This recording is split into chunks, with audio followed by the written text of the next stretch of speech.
Hello বন্ধুরা, তোমরা সবাই কেমন আছো? আমি খুব ভালো আছি।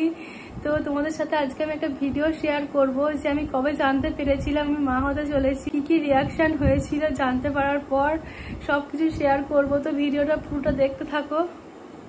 আমি ফার্স্ট জানতে পেরেছিলাম 29শে মার্চ, সেদিনটা ছিল গুড ফ্রাইডে। একদম সকালবেলা, সারাটা দিন যা গেল, ভালোই গেল একদম। তো পুরো ভিডিওটা দেখতে থাকো, জানতে পারবে।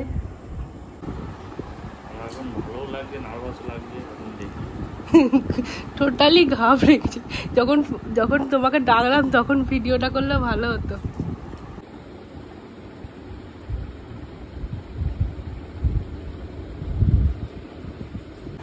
ফাইনালি বলতে পারছি না কথা। এই ফার্স্ট ঘুমের ইয়েতে ভিডিওটা নিচ্ছি, কথা বলতে পারছি না। এখন সন্ধ্যে 7টা বাজে, আমি রেডি হলাম ডাক্তার দেখাতে যাব বলে। আজকেই জানতে পেরেছি, আর আজকেও ডাক্তারটাকেও পেয়ে গেছি। খুব সৌভাগ্য, মানে খুবই ভালো হয়েছে, ডাক্তারটাকেও পেয়ে গেছি। তো এবার যাব দেখাতে। আমাদের বাড়ির একদম সামনেই বসেন উনি, হেঁটে যেতে মাত্র 1 মিনিট সময় লাগে। আর ডাক্তারবাবু হচ্ছে আমাদের পূর্ব পরিচিত, আমাদের বাড়ির অনেকেই এই ডাক্তারবাবুকে দেখিয়েছে, তাই সবাই ওনাকেই সাজেস্ট করলো। আর আমরা চলে এলাম এখানে। আর যেহেতু আমাদের বাড়ির একদম সামনে, যখন তখন পাওয়া যাবে, সেই জন্য এনাকেই দেখাবো। আমরা আজকে যাচ্ছি সিদ্ধেশ্বরী বাড়ি পুজো দেওয়ার জন্য। আর ওদিকে আমার মেকআপ হচ্ছে। আমরা বেরিয়ে পড়লাম সিদ্ধেশ্বরী বাড়ি যাওয়ার উদ্দেশ্যে। আমাদের অনেক দিন ধরে ইচ্ছা ছিল যে যখন আমরা জানতে পারবো যে আমরা বাবা মা হতে চলেছি, তখন সবার প্রথমে সিদ্ধেশ্বরী বাড়ি গিয়ে পুজো দিয়ে আসবো। চলে এলাম সিদ্ধেশ্বরী বাড়ি, এসেই সবার প্রথমে পুজো কিনে নিলাম।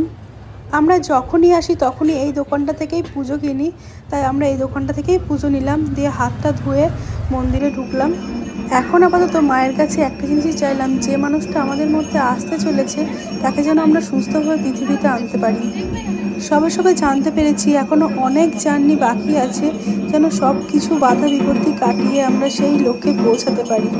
মেকআপের সব জিনিসপত্র এখানে আছে, এখনো অনেক কিছু আস্তে আস্তে গুছিয়ে রাখছি। এখানে কিছু মেশিনপত্র রাখলাম, এখানে কিছু রাখলাম। এখন পুরোপুরি 1 বছরের জন্য সব কিছু গুছিয়ে রাখলাম। 1 বছর পর তারপরে আবার সব পারবো। আর কাজগুলো যখন ক্যান্সেল করেছি, অনেকগুলো কাজ ক্যান্সেল করেছি।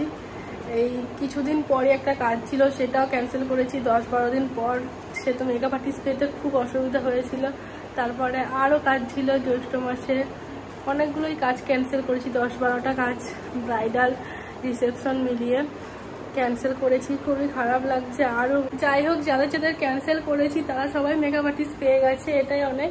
3-4 দিন ধরে আমিও একটু হেল্প করেছি ওদের মেকআপ আর্টিস্ট পেতে, ওরা সব পেয়ে গেছে। তো কি করব, এটাই তো, ক্যান্সেল করেছি। একটু খারাপ লাগছে, কিন্তু অনেকটা খুশি আমার জন্য অপেক্ষা করছে।